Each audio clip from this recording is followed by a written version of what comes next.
Gold trusted gold buyers మీరు తాకట్టు పెట్టిన బంగారాన్ని విడిపించి ఈ రోజు ఉన్న మార్కెట్ ధరకు కొనబడను. దశలో ఒక సైడ్లోనే ఒక మంచి నేమ్ వచ్చిందంటే ఆర్పీ టీం వల్ల. అవును, ఆర్పీ గారి గురించి మంచిగా మాట్లాడిన రోజులు కూడా ఉన్నాయి. అవును, కుమరక్ నేను దేవుడు అని చెప్పిన రోజులు కూడా ఉన్నాయి, ఇంటర్వ్యూలు ఉన్నాయి. ఇప్పుడు ఆర్పీ మీద మీ ఒపీనియన్ ఏంటి? నేను ఒకటి చెప్పనా, ఆయన పర్సనల్ లైఫ్ నాకు సంబంధం లేదు. అప్పుడైనా ఎప్పుడైనా ఇప్పటికీ నేనేం చెప్తా అంటే ఆర్పి కొట్టిండా, తిట్టిండా, బూతులు అన్నాడా, ఏం చేసిండా పక్కన పెడితే ఆర్పి పెట్టినంత మంచిగా ఫుడ్ ఎవడు ఏ టీం లీడర్ పెట్టాడు. కంటెస్టెంట్కి అంత మంచి ఫుడ్ పెడతాడు. ఏం కావాలరా నీకు అంటాడు. నాటుకోడి అంటే అర్ధ గంటలు వండి పెడతాడు. నాటుకోడి, మటను, అంటే ప్రతిదీ.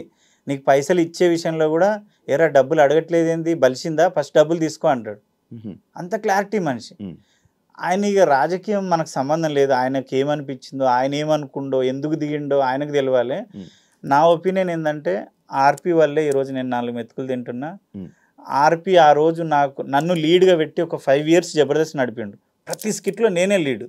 అప్పుడు నాకు పేరు వచ్చింది. ఆ పేరును నేను నిలబెట్టుకున్న వాళ్ళందరూ డౌన్ అయిపోయారు. కానీ నిలబెట్టుకోవడానికి కూడా అవకాశం ఇచ్చిన ఆర్పిని నేను మర్చిపోతే వేస్ట్. ఆర్పి నిజంగా చెప్తున్నా చాలా మంచి వ్యక్తి. కాకపోతే కొంచెం బీపీ ఉందో నాకు తెలియదు, కానీ కొంచెం అరుస్తాడు, షార్ట్ టెంపర్. అంటే అప్పుడే కోపం వస్తుంది. కోపం తగ్గిన తర్వాత కాలం ముక్కడానికి అని రాడు. ఎవరి కోపం ఏదో అన్నా లేరా అంటాడు. అన్నం పెట్టోడే తిడతాడు, కొడతాడు, అన్నీ చేస్తాడు. నేను ఒపీనియన్ అడిగినావు కాబట్టి ఆర్పి అన్న విషయంలో చాలా మంచివాడు. నా విషయంలో అయితే చాలా మంచివాడు. ఎక్కడ లేని గొడవలు, ఏ టీవీ షోలో లేని జరగని గొడవలు అన్నీ జబర్దస్తులోనే అయితే ఎందుకు డైరెక్టర్లు అలాగే మారిపోతారు? ఎక్కడ అంటే బయట ఏ షోలోనే అన్ని గొడవలు జరగవు. అంటే ఉన్న కంటెస్టెంట్స్ కి డైరెక్టర్లకి గొడవలు కూడా డైరెక్టర్లు వెళ్ళిపోతారు. ఇదైతే నిజం. తెలుగు ఇండస్ట్రీలోనే టీవీస్ తీసుకో, ఏమన్నా తీసుకో, సినిమాలు తీసుకో, ఎక్కడ లేని గొడవలు, ఎక్కడ లేని రూమర్స్, ఎక్కడ లేని పంచాయతీలు అన్ని జబర్దస్త్లోనే ఉంటాయి. అంటే నేనేమనుకుంటా అంటే సక్సెస్ ఎక్కడ ఉందో ఎక్కువ అక్కడే రూమర్స్ పుడతాయి, గొడవలు అయితే అన్నీ అక్కడనే ఉంటాయి. సక్సెస్ కూడా అక్కడనే ఉంటుంది. మళ్ళీ ఎక్కడ లేని సక్సెస్ అక్కడనే ఉంది. ఏమో ఏమో నాకైతే నా ఒపీనియన్ ఏంటంటే నేను 10 years ఏమో అవుతుంది ఇప్పటికి జబర్దస్త్ చేయబట్టి. 10 or 11 years అవుతుంది. ఇప్పటి వరకు నాకు ఎవరితో గొడవలు లేవు. నేను ఫస్ట్ ఆఫ్ ఆల్ ఏంటంటే ఎవరిని పట్టించుకోను. వస్తా, అందరితో పలకరిస్తా, నవ్వుతా, మంచిగా సైలెంట్గా ఉండి పని చేసుకుంటా. మళ్ళీ వెళ్ళిపోయినంటే మళ్ళీ షెడ్యూల్కే కనబడతా. వాళ్ళతో రిలేషన్ పెట్టుకోను, రాను, తిరగను, ఇంకేం ఉండవు. నన్ను మీరు యూట్యూబ్లో సెర్చ్ చేయి, ఏ దాని మీద నేను స్పందించను, నన్ను ఎవడు అడగడు. అంటే నేను అనబడాను కదా. అదైతే నిజం. ఇక ఏమో సక్సెస్ ఉన్న చోటే ఎక్కువ గొడవలు అయితే అని నేను అనుకుంటా. ఒకప్పుడు అంత కామెడీ షో కాదు కదా బ్రో ఇప్పుడు. అంటే యాక్సెప్ట్ చేస్తారా జబర్దస్త్ని? అంటే ఒకప్పుడు అంటే ఒక మంచి నవ్వించి ఒక కొత్త స్కిట్లు, ఒక కొత్త రకంగా ఉండేది.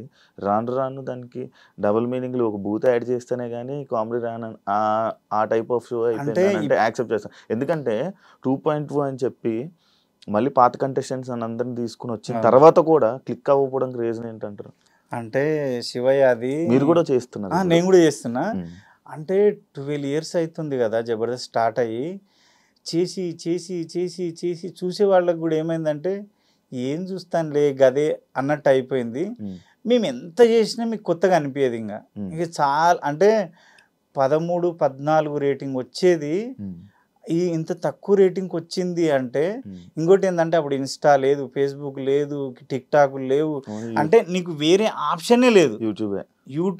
యూట్యూబ్లో జబర్దస్తే, మళ్ళీ వేరే ఆప్షన్ లేదు. అప్పుడు ఏంటంటే సచ్చినట్టుగా నీకు నచ్చకపోయినా నచ్చినా జబర్దస్త్కి వెళ్ళిపోయేటాడు ఏదో టైంపాస్కి నవ్వడానికి. ఇప్పుడు ఏంటంటే ఊశేఖర్ కొడంగల్, ఉప్పల్ బాల్, అరే ఏం చేస్తున్నావురా అరే, అంటే ఇన్ని వేరియేషన్స్ ఉన్నాక నీకు తెలుసా, తప్పుగా అనుకోవద్దు. చిరంజీవి గారు అంత పెద్ద హీరోలు అయినా సరే ఏం చేస్తారంటే ఊశేఖర్ కొడంగల్. ఎందుకంటే వాళ్ళకు మైండ్ ఫ్రీ కావాలి. వాడు ఎవడన్నా కానీ రిలాక్స్ కావాలి. వాడు ఎంత పెద్దోడన్నా కానీ రిలాక్స్ కావాలి. ఇంకోటి చూడు, నువ్వు ఒకప్పుడు మేము ఆల్బమ్స్ పట్టుకొని ఫోటోలు దిగి ఆల్బమ్స్ పట్టుకొని ఫిలిం నగర్, శ్రీనగర్ అంతా తిరిగేవాళ్ళం. ఆఫీసులలోకి ఫోటోలు ఇచ్చేటోళ్ళం. ఒకప్పుడు ఒక సినిమా మనిషి కనబడాలంటే ఒక దేవుడు చూసినట్టే.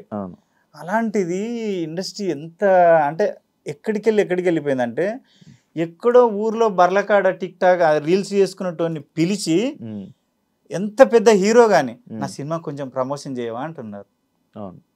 అంటే అసలు ఎటు నుంచి ఎటు పోయింది చూడు, ఈజీ అయిపోయింది, చాలా ఈజీ అయిపోయింది. అంటే వాడు గొప్పడా నువ్వు గొప్పనా అంతే చెప్పలే. అది అర్థం కాని విషయం అయిపోయింది.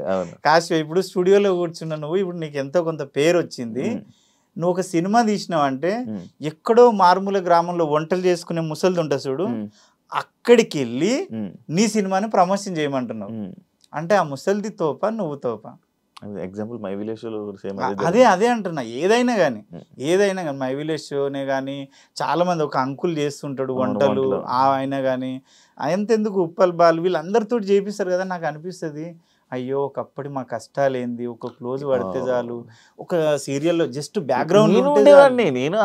నాకు ఇప్పుడు నేను పుట్టింది అంత చిన్న వయసు, నాది కూడా ఒక ఏదైనా సినిమాకి పంపాలని ఫోటో తీసుకొని ఫోటో ప్రింట్ తీసుకొని ఉంచేవాళ్ళం. అది నేను అది అలాగే ఉంచా. కానీ ఇప్పుడు చాలా ఈజీ అయిపోయింది, చాలా ఈజీ అయిపోయింది. ఇంకోటి ఏంటంటే ఒకటైతే చెప్పొచ్చు, స్టాండర్డ్ గా ఆర్టిస్ట్ గా నిలదొక్కుకోవడానికి వచ్చినోడు, ఆ కష్టాలు పడి వచ్చినోడికి ఆ వాల్యూస్ తెలుస్తాయి కాబట్టి అంత తొందరగా డౌన్ ఫాల్ కారు. వీళ్ళు లేట్ నైట్ స్టార్లు అయిన వాళ్ళు లేట్ నైట్ స్టార్ డౌన్ అయిపోతుంది. అలా ఉన్నారు చాలా మంది. అదైతే అవుతుంది. ఇప్పుడు ఎన్ని సినిమాలు చేస్తున్నావు? ఇప్పటికైతే ఒక 42 సినిమాలు చేసిన. 42 సినిమాలు. ఇప్పుడు లైన్ లో ఇప్పుడు ఎన్ని మంచి పెద్ద సినిమాలు? పెద్ద సినిమాలు అంటే ప్యారడైజ్ ఉంది, ప్యారడైజ్ తర్వాత ఒకటి చిరంజీవి గారిది ఉంది, ఇంకొక 7 సినిమాలు రిలీజ్కున్నాయి. ప్యారడైజ్ ఉంది, 3 సినిమాలు చిన్న సినిమాలు ఉన్నాయి. ఒక దాంట్లో రైతు క్యారెక్టర్ చేస్తున్నా. ఈ మధ్యలో ఒకటి బ్రహ్మాండ అని రిలీజ్ అయింది, దాంట్లో కుమరక్క క్యారెక్టర్ ఫస్ట్ టైం చేసిన. ఆ కథ నా మీదనే రాసుకున్నాడు కాబట్టి చేసిన. సినిమాల్లో అయితే గెటప్ చేయలే ఇంతవరకు, నార్మల్గా. నేనేమనుకుంటా అంటే ఇప్పుడు కొమరం అనేటోడు ఏ క్యారెక్టర్ ఇచ్చినా చేయగలుగుతాడు, అరే భలే చేస్తాడు. అది ఒక్కటే నేను ఇదే చేయగలుగుతా అంటే నేను సినిమాలో ఒప్పుకోలే, గెటప్ లో వచ్చినా ఒప్పుకోలే. కథ బాగుంటే మాత్రమే ఒప్పుకున్నది. ఎందుకు జెర్సీలోనేమో నాన్న ఫ్రెండ్ గా చేసిన. దీంట్లో దసరాలో అయితే కీర్తి తోటి through out character, cinema starting to end. ఒక నెక్కరు, ఒక నాకు డైరెక్టర్ అన్నాడు, ఒరే నాయన దండుపాలెం బ్యాచ్ ఉన్నట్టే ఉన్నావు నువ్వు అని. అంటే నాలో అంత వేరియేషన్ అనిపించింది అన్న. అది గుర్తుపెట్టుకొని ప్యారడైజ్ లో కూడా మంచి క్యారెక్టర్ ఇచ్చిండు, చాలా పెద్ద క్యారెక్టర్ ఇచ్చిండు.